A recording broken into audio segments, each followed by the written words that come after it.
SKOL Vikings. Holy roller coaster Batman. Holy roller coaster Batman.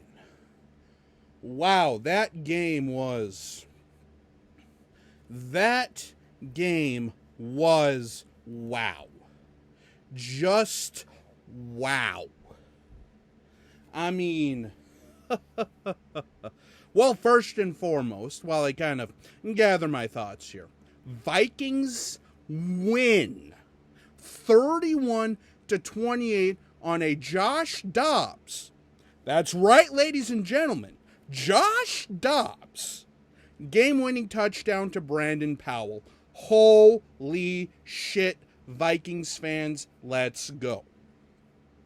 So yeah, let's go ahead and actually get into this game here because, well, there is a lot, and I mean a lot, to talk about in this one. So let's go ahead and start at the beginning here. Well, let's go ahead and start at the beginning, like I just said here. Jaren Hall was the starting quarterback for this game. And looked absolutely beautiful, amazing, tremendous. On his second drive of the game, he was going in for a potential touchdown after being down 3-0. Boom, bam, smack, concussion, done for the game. And as a Vikings fan at this point, well, you could probably imagine what the rest of us Vikings fans were feeling. Holy shit, here we go again. And I must warn you, there's probably going to be language. I'm not going to filter myself for this video because this is raw, unedited, and let's go. But anyway, so yeah, Jaren Hall is officially out for the rest of the game. KJ Osborne gets knocked out in the second quarter due to just a nasty hit. So yeah, we lost two key players on our offense before we really even had a chance to go. So in steps Joshua Dobbs. That's right, ladies and gentlemen, that Joshua Dobbs. The Joshua Dobbs that had been in Minnesota since only Tuesday. And what does he do? First couple plays, gave up that safety and that was ugly. But, to be fair though, the defense was stepping up big time. And I mean big time. For most of the game, really, up until the last drive of the game where they just ran out of gas. But Dobbs, I mean, he looked like a guy that was thrust into action until about the third quarter. And then he finally settled down. He got some composure. And Vikings fans, we have a mobile quarterback. That's right, ladies and gentlemen. Jaren Hall has a rushing touchdown today. And that beautiful pass to, ironically enough, Alexander Madison. And then the game winner to Brandon Powell. SKOL. I mean, Joshua Dobbs, for being thrust into a situation that I don't think anyone saw that happening the way it did. And again, the Vikings had all the right in the world to just lay down and, woe is me, what do we do now? But they rallied. They stepped it the you-know-what up, and they did the darn thing. Wow. I mean, it was a back-and-forth game. Heineke looked good. Dobbs looked good. Heineke looked good. Dobbs looked good. Heineke looked bad. Dobbs had a couple fumbles. Heineke throws an interception. Da-da-da-da-da-da-da-da. I mean, it was a really back-and-forth game, all things considered. But wow. Just wow. So yeah, I mean, it was a back and forth game. The run game showed up a little bit. Hawkinson was a warrior. This guy right here was a warrior because he took a few shots, was injured in and out, but he had a massive game for the Vikings. But yeah, Joshua Dobbs used his legs several times, and I'll tell you what, as a Vikings fan, I love seeing that because how many times have we wished that Kirk Cousins would use a little more mobility? And we know Kirk Cousins isn't a mobile quarterback. But now we have two mobile quarterbacks that are just as much of a threat on their legs as they are in the air. Case in point, that last drive, Joshua Dobbs completed a couple crucial catches, and then he had a massive 20-yard run to get us into the red zone. And then he threw a dime to Brandon Powell that ended up being the basically game winner.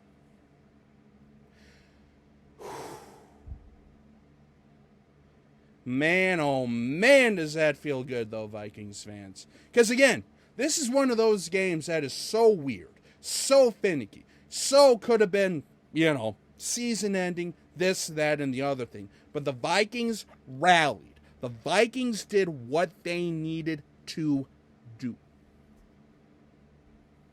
And I'll tell you what, we're now 5-4.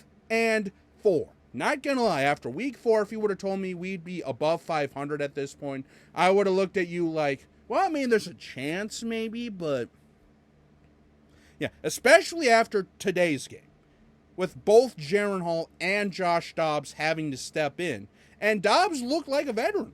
I mean, Dobbs didn't look necessarily 100% great, but to be fair, though, let's put it this way, he made an Arizona Cardinals team that everyone thought was going to go 0-17 relevant, and even beat the Dallas Cowboys, who a lot of people are considering one of the best teams in the NFC. Remember that, kids. Dobbs has wheels. Dobbs can get it done. This is why you have a Dobbs on your team. It's one of those, it's like a Josh McCown. It's like a Ryan Fitzpatrick. You have guys like that because you may not want them to be your full-time starter, but if they need to come in a game or two, they know what to do. And the defense, I give them kudos. They basically stepped up and had to do what they had to do, but they did enough to get this victory for us, especially with all the craziness that happened. I mean, let's be honest here. After Hall went down, the defense could have been like, well, crap. But no, they stepped it up. They stepped it up big time.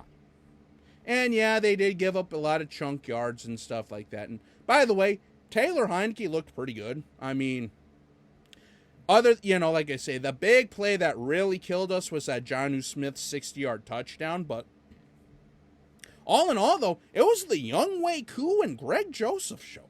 Like, if you had Younghoe Koo on your fantasy, you probably had over 20, 25 points today. I mean, let's be honest here. But, yeah. And again, it did not look good. That last drive by Atlanta where they just ran it right down our throats. I was thinking, great. This game is over. And then Josh Dobbs said, hold my beer. Let's do this. Touchdown, Brandon Powell. Defense wraps it up. Bada bing, bada boom. 31-28 Vikings victory. By the way, did I mention that Josh Dobbs gave up a safety in this game too? Like his literally 4th play out there? I mean, this was hard. This was grit. This was tenacity. This is what I've been waiting to see. Congratulations, KOC. Congratulations, Quasi. I still wish that KOC would call maybe a little more gusto once in a while, but at the end of the day, though, this game should have been over. This game could have been over. But we didn't give up. And now, the rest of the way, I've seen enough from both Dobbs and Hall to give me hope for the rest of this season. Granted, will I eat my words come 3 weeks from now? Who knows? It's still the NFL after all. But the fact that Dobbs will now have more of a chance under center and will actually have more of a chance to read, the offense. Hall should hopefully be back. I mean, that was a nasty-looking concussion, but he did walk off. And KJ Osborne, prayers up to him. I mean, that looked bad, but thankfully he was able to walk off and stuff like that. So, credit the boys, man. Credit the boys. SKOL, baby. Now we have New Orleans coming into town next week, so you know what that means. Let's get it done. 5-4, after what was arguably the craziest game I'd ever seen in my entire life. Let's get it done next week. Who knows? I mean, there's still a chance we could potentially compete for the division here. Because we play the Lions the last 2 weeks. We have the Bears at home in a couple of weeks, and then we go on our bye. I'm not saying let's just see what happens, but 1 week at a time, and even though this week could have been an easy loss, we won. Whew. Yeah, that'll basically wrap this up, but holy moly was today a hell of a game. A roller coaster of all sort of emotions. But yeah, also stay tuned though, because, well, finally I have a package coming in the mail tomorrow, potentially, that I've been waiting about a month for. Or, yeah, just about a little under a month, about 3 weeks or so for. And, another nice little surprise that could potentially be here either tomorrow or Tuesday. So we'll wait and see on that one, but yeah. SKOL Vikings, baby. This feels good, man. This feels good. So, until we meet again, this is Jacob. Have a good day.